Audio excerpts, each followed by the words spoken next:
Josephine Crawford remained motionless at the altar, her trembling fingers gripping the bouquet so tightly that several delicate rose stems cracked under the pressure.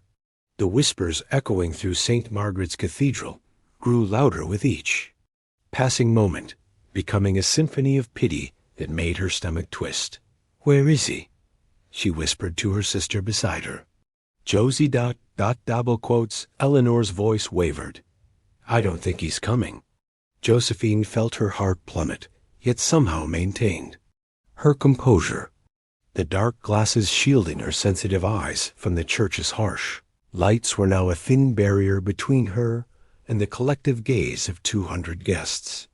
6 months had passed since the accident that took her sight, and now Harrison had taken her dignity as well. "He left a note," Eleanor whispered, her hand gripping Josephine's arm. "Would you like me to read it? Everyone's watching." "Yes," Josephine replied, her voice surprisingly steady. "Read it." Eleanor unfolded the paper with shaking hands. "I'm sorry. I thought I could do this, but I cannot commit to someone who can't truly see me. The burden is too great. Please forgive me. Harrison."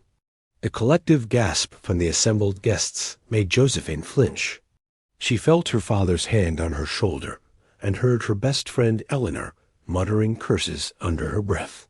"Would you like to leave?" her father asked gently. Josephine straightened her spine. "No, not yet. Give me a moment." She refused to be dismissed like something broken. The sting of humiliation was sharp, but she remained determined not to let it strip away what remained of her dignity. In the adjacent hall of the grand old cathedral, Nathaniel Westbrook checked his watch as the charity auction dragged on. At 36, he had built his software empire from nothing, and these events were necessary compromises for fostering business relationships. A disturbance from the main sanctuary caught his attention, drawing him away from the auction. The sanctuary. Doors were slightly ajar, revealing guests streaming out, their voices low with shock and gossip.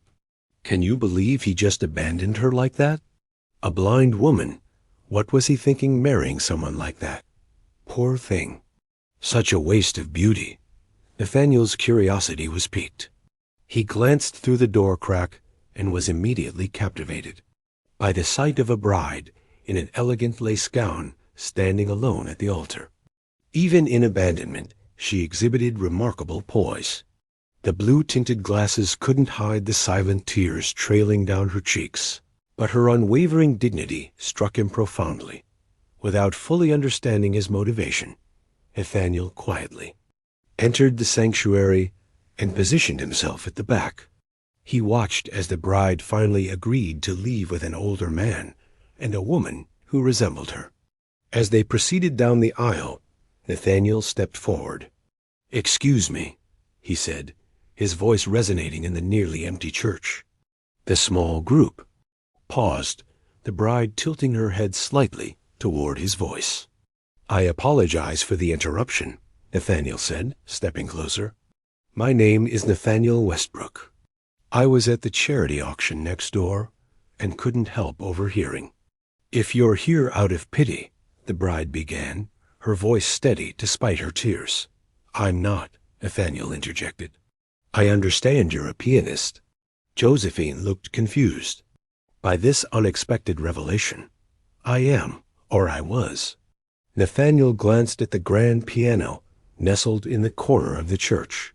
"Would you play something before you leave?" "I don't understand," Josephine said, bewilderment replacing her defensive tone. "Neither." "Do one," Nathaniel admitted with surprising candor. "But I'd love to hear you play. Just one piece." Eleanor moved forward protectively. "Mr. Westbrook, this is hardly appropriate." "It's all right," Josephine interrupted after a pause.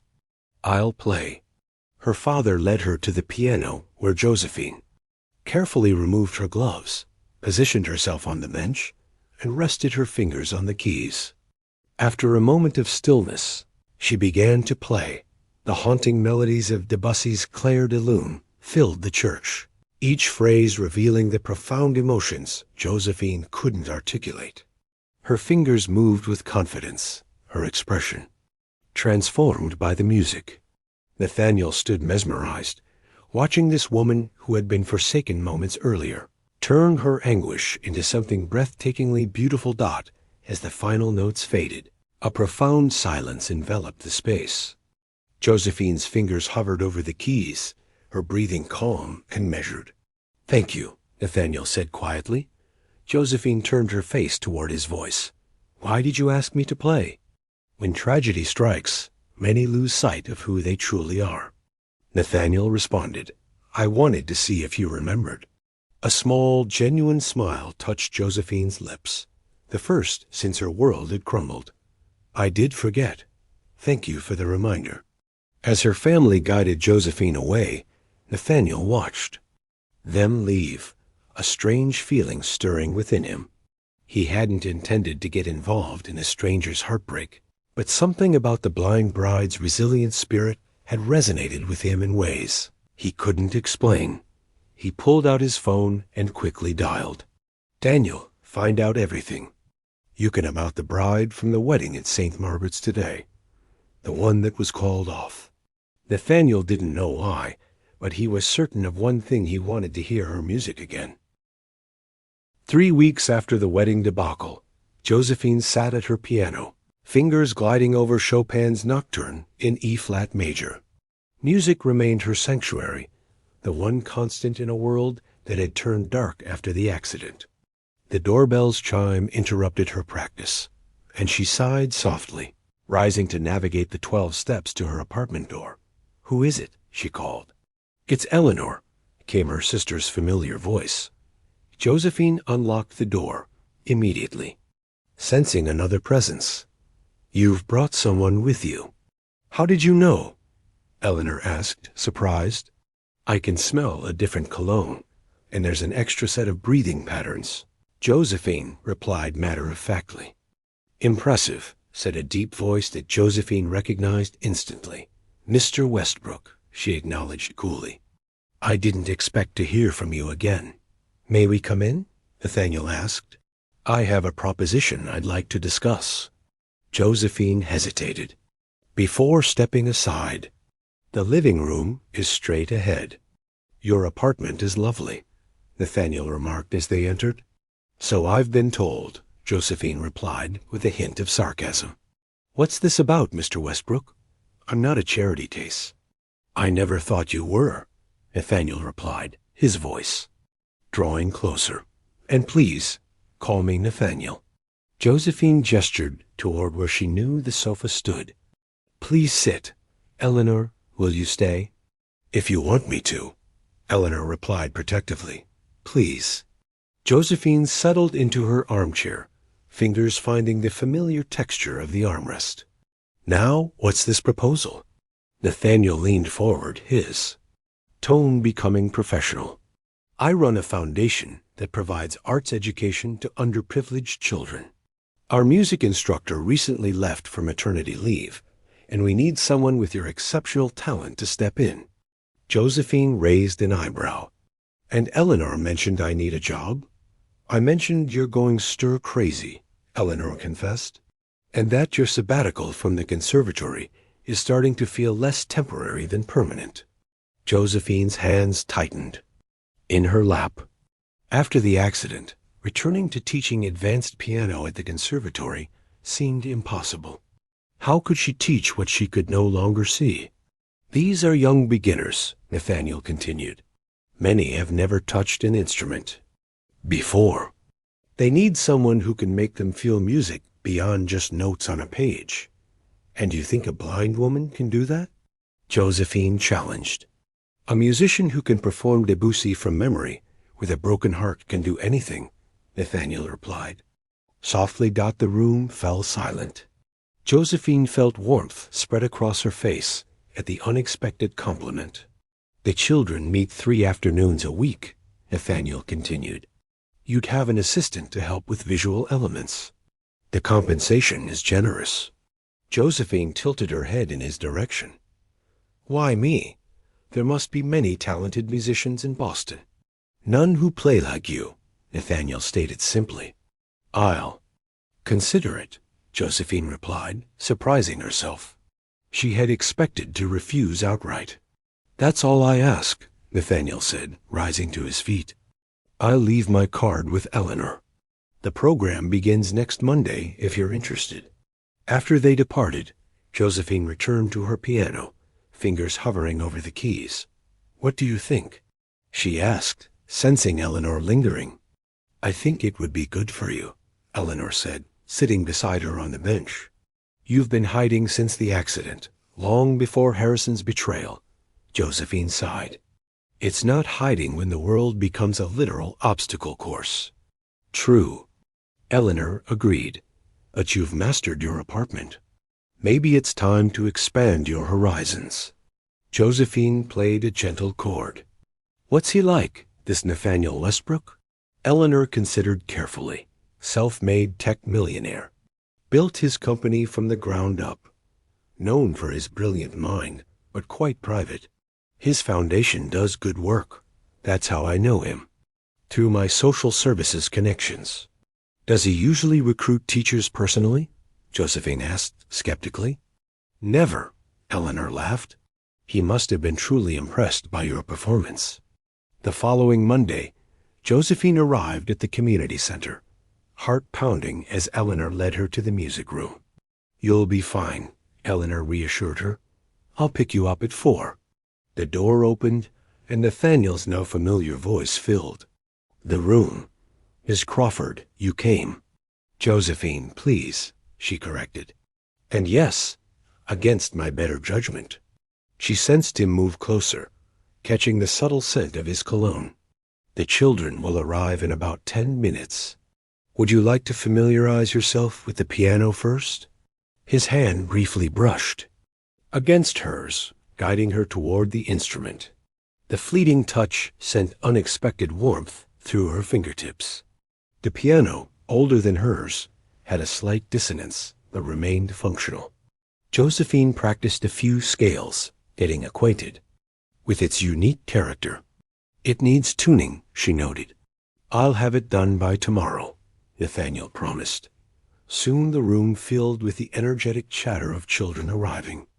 Everyone, attention please, Nathaniel announced. This is Ms. Josephine, your new music teacher. Are you really blind? A young voice asked directly. Josephine smiled. Yes, I am. Then how can you teach us music? Another child questioned. Music isn't something you see, Josephine explained, her fingers poised over the keys. It's something you feel inside. She played a lively, whimsical tune, and the room transformed with wonder. Can you teach us to do that? An enthusiastic voice asked. Let's start with something simpler, Josephine laughed. But with practice, anything is possible. As the lesson unfolded, Josephine discovered an unexpected revelation. Her blindness was actually an asset. Without visual distractions, she listened intently to each child's playing, discerning their struggles and progress with remarkable accuracy. By the end of the session, Josephine felt more alive than she had in months. As the last child departed, she lingered at the piano, a smile gracing her lips. That went well, Nathaniel remarked, closer than she had expected. It did, Josephine admitted. These children have natural talent. Will you return on Wednesday? He asked, a hint of hope in his tone. Josephine nodded. I will. As she gathered her belongings, Josephine sensed a shift in the atmosphere. The music had always been her constant, but for the first time since losing her sight, she sensed the possibility of more than mere survival, and she couldn't quite determine if it was solely the teaching that inspired this feeling. Your thumb needs to stay relaxed, Emma, Josephine instructed, gently guiding the 9-year-old's hand into the proper position. Think of holding a small bird firm enough to keep it safe, but gentle enough not to hurt it. It was Josephine's 4th week teaching at the community center, and her confidence grew with each session. She moved around the classroom with increasing ease, recognizing her students by their footsteps voices, and the distinctive way each approached the keyboard. "That's much better," she nodded as Emma played her scale again. "Practice that at home, and we'll continue next time." As the final students filtered out, Josephine felt a presence lingering in the doorway. "Nathaniel," she called out, "are you spying on me again?" "How do you always know?" he asked, stepping into the room. Josephine smiled. "Your cologne and breathing patterns are quite distinctive." "I have something for you," Nathaniel said, approaching her piano. "Oh?" Josephine raised an eyebrow. "Here," he said gently, placing something in her hands. Josephine's fingers glided over raised dots, and she gasped softly. "Braille sheet music. This is expensive and rare." "The foundation can afford it," Nathaniel replied, though his tone suggested this was more personal gesture than business expense. "Thank you," Josephine said, genuinely moved. "This will be incredibly helpful. Would you ... Nathaniel hesitated. "Would you join me for dinner tonight?" "To discuss the program's progress, of course."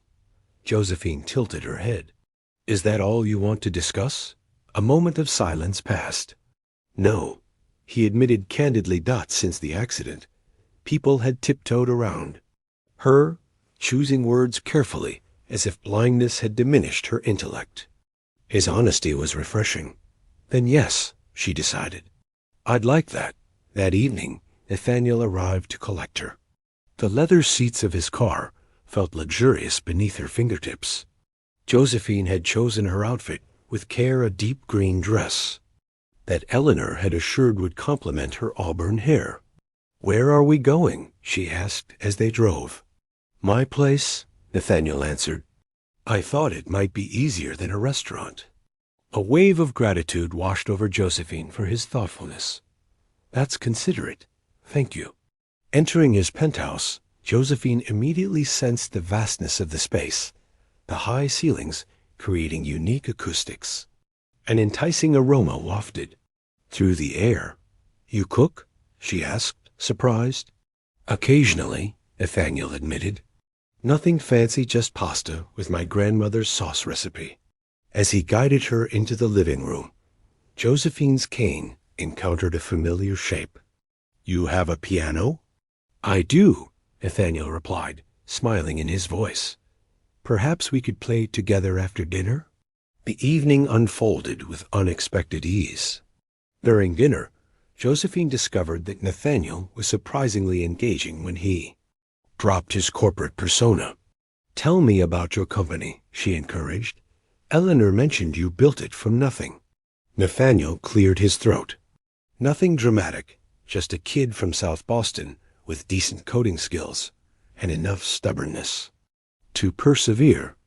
"That sounds very dramatic to me," Josephine countered. "Most people from South Boston don't end up with penthouse views." "How would you know about my view?" Nathaniel teased.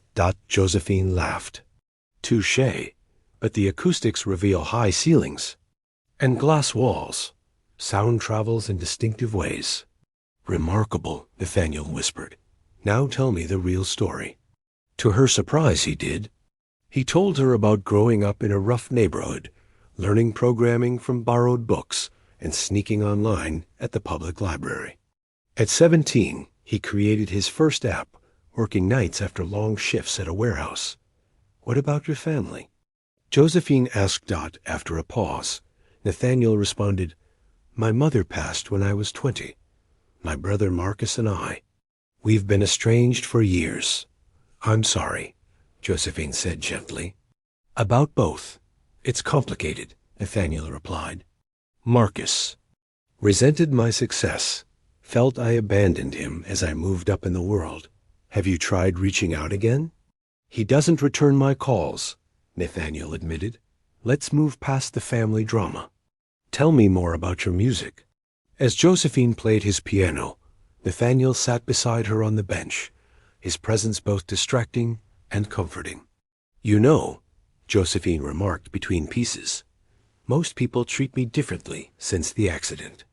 They raise their voices as if blindness affects hearing, or they use simplistic language as if I've lost both sight and intelligence. That must be frustrating, Nathaniel observed. It is, but you don't do that? Josephine's fingers hovered over the keys. You don't seem to see me as broken. Because you're not, Nathaniel replied simply. A comfortable silence enveloped them, until Josephine spoke again. Harrison, my ex-fiancé, just couldn't handle it. The accident changed me.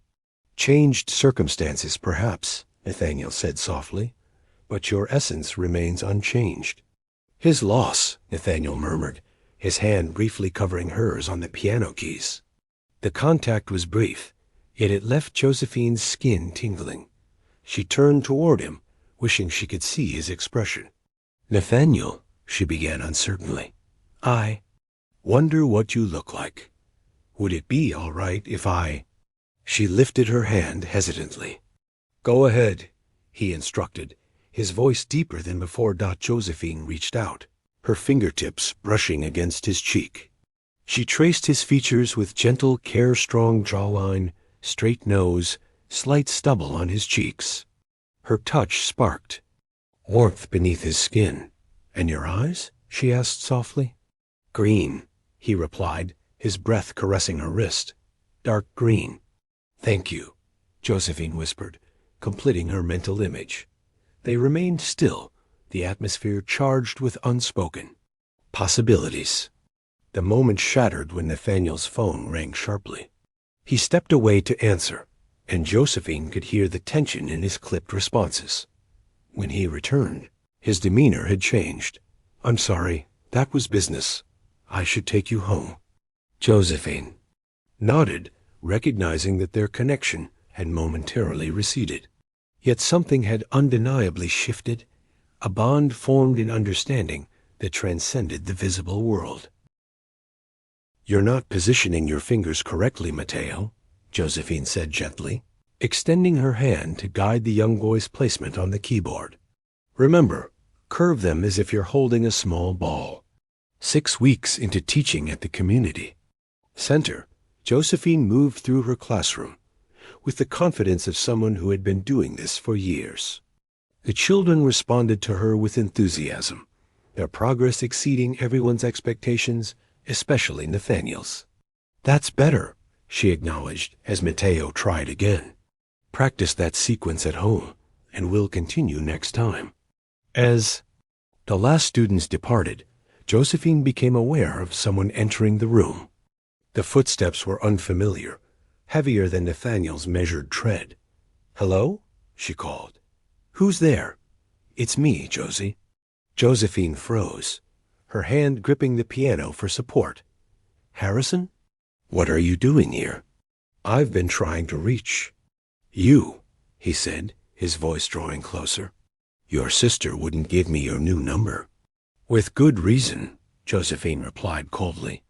Please leave. Josie, please, Harrison pleaded. Just hear me out. I made a terrible mistake. 6 weeks after leaving me at the altar is when you realize this?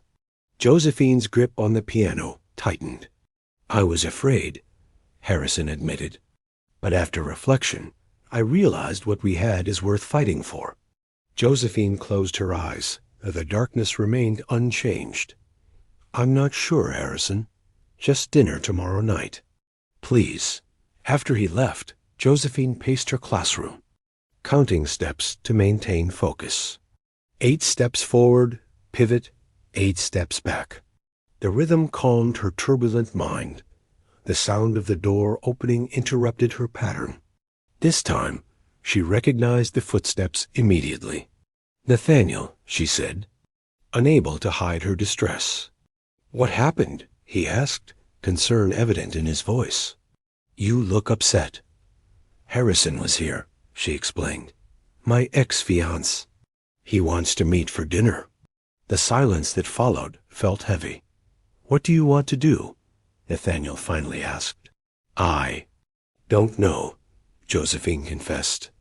Part of me wants to tell him to go to hell, but another part wants the familiar, Nathaniel finished softly. Is that awful of me? She asked. After what he did? No, Nathaniel replied, though his tone had shifted. It's human. Josephine reached out, finding his hand. Nathaniel, about us. You should. Hear what Harrison has to say, he interrupted, gently withdrawing his hand. Find the closure you need. The next evening, Josephine found herself seated across from Harrison at what he had once called their restaurant. The familiar sounds and scents stirred memories, both sweet and painful. You look beautiful, Harrison remarked. I've missed you terribly, Josie. Why did you leave, Harrison? Josephine asked directly. The real reason. I panicked, he admitted. The reality of what being married to you would entail, the responsibilities, the changes. It was overwhelming. But living without you has proven harder than any challenge we might face together. His hand reached for hers across the table. Once, his touch had been her comfort. Now it felt like an imposition. I've changed, Harrison continued. I've been volunteering at a center for the visually impaired, learning how to be the partner you deserve. That's commendable, Josephine. Sighed, withdrawing her hand. What about you? Eleanor mentioned you're teaching music at some foundation. Josephine nodded. Nathaniel Westbrook's foundation. It's been wonderful, actually. The children are incredible. Harrison's tone shifted slightly. Westbrook? The tech entrepreneur? Isn't he rather nouveau rich? I heard he's from South Boston. How is that relevant? Josephine asked sharply. No, nothing. Harrison backpedaled. It's just unexpected that you'd connect with someone like that. Your worlds are so different, unlike ours. Meaning what? Josephine challenged. The symphony conductor's daughter and the banking executive, Harrison clarified. We make sense together. I can't help but wonder what he really wants, Harrison pressed. These self-made millionaires often have savior complexes. Is he paying you fairly? Or is this just a charitable project for him? Josephine set her fork down with deliberate precision. Nathaniel sees me as capable, which is more than I can say for you right now. I'm just concerned, Harrison insisted. He's not exactly in our social circle. Does he even appreciate classical music? Or is he just using your presence to appear cultured? You don't know him at all, Josephine stated icily. I understand that men like him use people like you to elevate their status, Harrison countered. As someone who has loved you for years, it seems unfair to be condemned for one mistake. Josephine felt anger building inside her. One mistake? You left me standing alone at the altar, unable to cope with my disability. Nathaniel has never once made me feel that my blindness defines me. So it's Nathaniel now? Harrison's voice took on a cutting edge. Has he been comforting the abandoned bride? That's enough, Josephine declared, rising and grasping her cane. For your information, Nathaniel Westbrook is twice the man you'll ever be. He sees me, truly sees me, in ways you never did, even when I had my sight. The words escaped before Josephine could consider their implications. In defending Nathaniel, she had revealed emotions she barely recognized within herself. Harrison paused, his voice dropping to a whisper. You have feelings for him. Josephine's heart raced. I believe I do. Does he know? No, Josephine admitted. And it doesn't matter. I should go.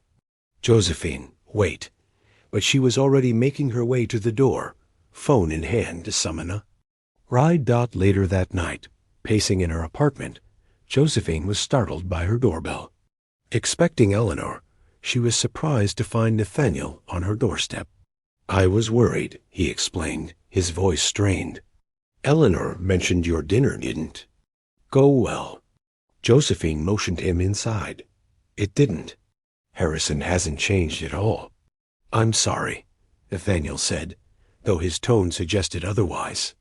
Don't be, Josephine replied as she moved toward the kitchen. Tea? Josephine? Nathaniel began hesitantly. I didn't just come to check on you.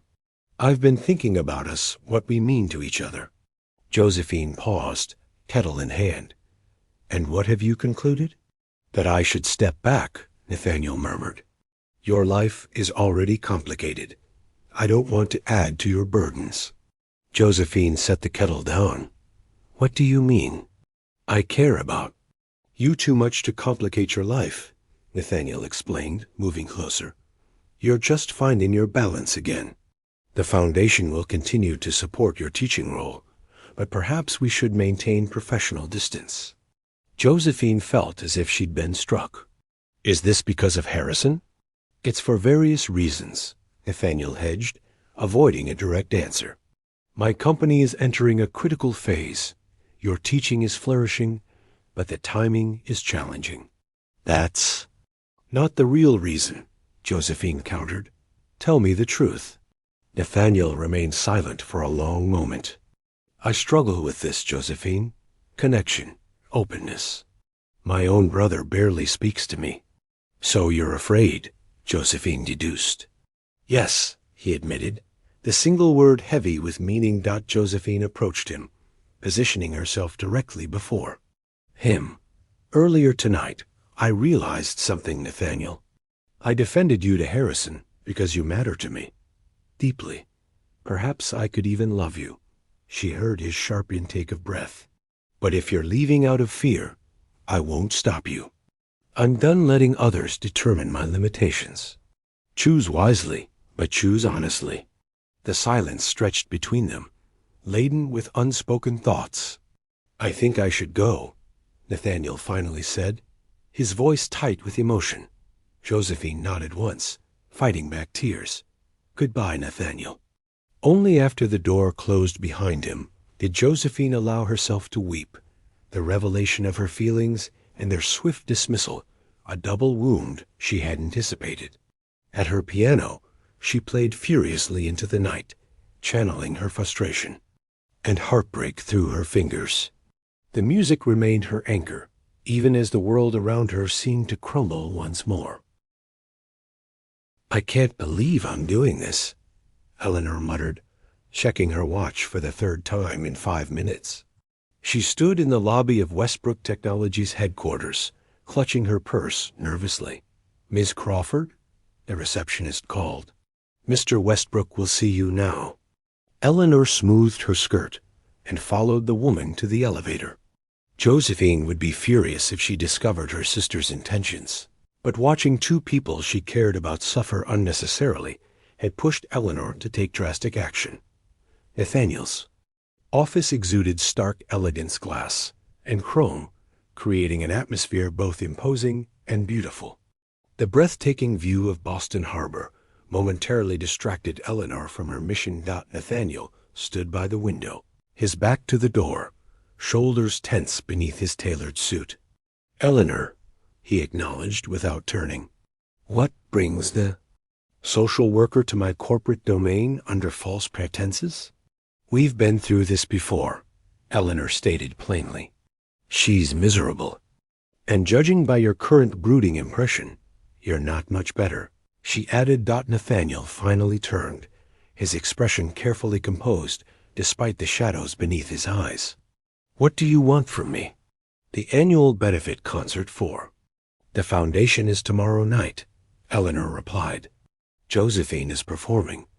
"I'm aware," Nathaniel said stiffly. "I'll be there in my official capacity." "She's written an original piece," Eleanor continued. "It's beautiful, Nathaniel, and heartbreaking." He looked away. "This doesn't change anything, doesn't it?" Eleanor challenged. "You're in love with my sister. It's not that simple." "Actually, it is," Eleanor countered. "You're just making it complicated because you're afraid." "Your sister deserves someone whole," Nathaniel said quietly. "Not someone who can't even maintain a relationship with his own brother." "That's for her to decide," Eleanor replied. Josephine lost her sight, Nathaniel, not her judgment. Stop deciding what's best for her and let her choose for herself. She turned to leave, then paused at the door. "By the way, she doesn't know I came. If you care about her at all, you'll listen to her music tomorrow night. Really listen." The benefit concert venue hummed with anticipation. Elegantly dressed patrons filled the auditorium, their generous donations supporting the foundation's work with underprivileged children. Backstage, Josephine ran her fingers over the braille sheet music one last time, though she had memorized every note. "You'll be magnificent," Eleanor assured her, adjusting a strand of Josephine's hair. "How are you feeling?" "Nervous, Josephine." "Admit it. This piece is personal. That's what makes it powerful." Eleanor squeezed her hand. 5 minutes until you're on." Left alone, Josephine closed her eyes, centering herself. The piece she had composed over the last 3 weeks had poured from her soul, a musical journey from darkness to light, from abandonment to self-discovery. Whether Nathaniel understood it was meant for him didn't matter. Creating it had been her catharsis. The stage manager guided her to the piano, and Josephine took a deep breath as the announcer introduced her. The applause washed over her as she settled onto the bench, placing her fingers on the keys with practiced precision. For a moment, she sat perfectly still, then began to play. The composition started softly, tentatively, the confusion of suddenly, finding oneself in darkness. The melody grew more complex as it expressed fear, loss, and the pain of betrayal. Then came a transition, delicate yet determined, the moment at the church when music had reminded her of her true self.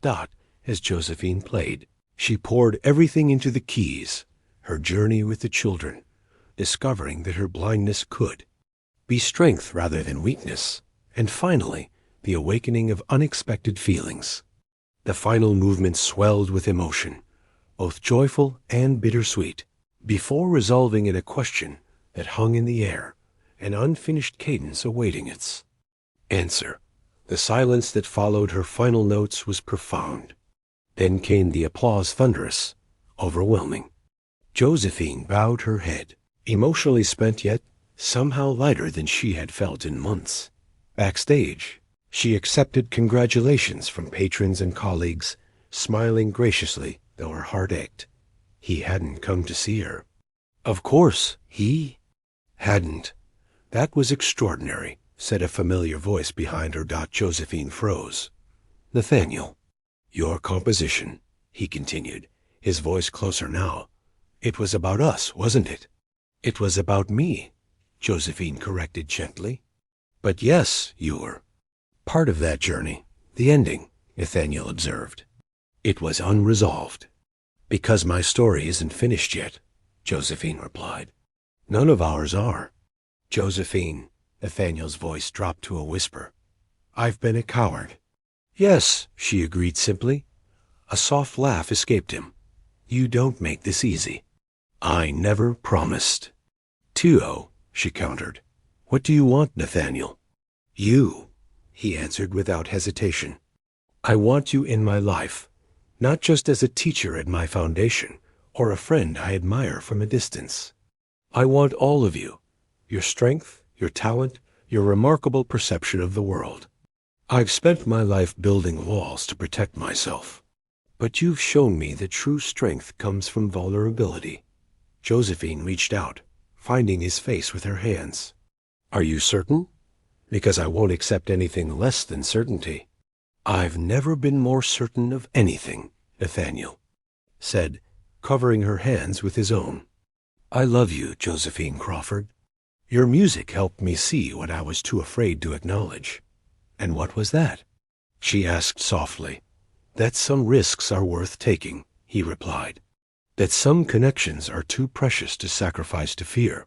Josephine smiled, tears gathering beneath her dark glasses. "I love you too, Nathaniel Westbrook." His lips found hers in a gentle kiss that deepened with promise. When they finally parted, Josephine rested her forehead against his. "I should warn you," she murmured. "Loving a blind woman won't always be easy. And loving a stubborn, workaholic entrepreneur with trust issues won't be a picnic either," Nathaniel replied. "But I believe we'll create something beautiful together." "Like music," Josephine suggested. "Better than music," Nathaniel corrected. "A harmony that's uniquely ours." 3 months later, Josephine stood on stage at the community center, directing. Her students in their first recital. The children played with enthusiasm, if not perfect technique, their faces alight with the joy of creation. In the front row, Nathaniel watched with unmistakable pride, seated beside Eleanor and, surprisingly, his brother Marcus, with whom he had begun the slow process of reconciliation. As Josephine took her place at the piano for the final piece, a duet with her most promising student, she felt a contentment that transcended her expectations. The darkness that had once seemed her prison had become merely another dimension of a rich and textured life. Her fingers found the keys with confident precision, and she began to play. The melody soared through the room, no longer a question, awaiting an answer, but a declaration of possibilities embraced. Not every ending required sight to be seen clearly. Sometimes the heart's vision was keenest of all.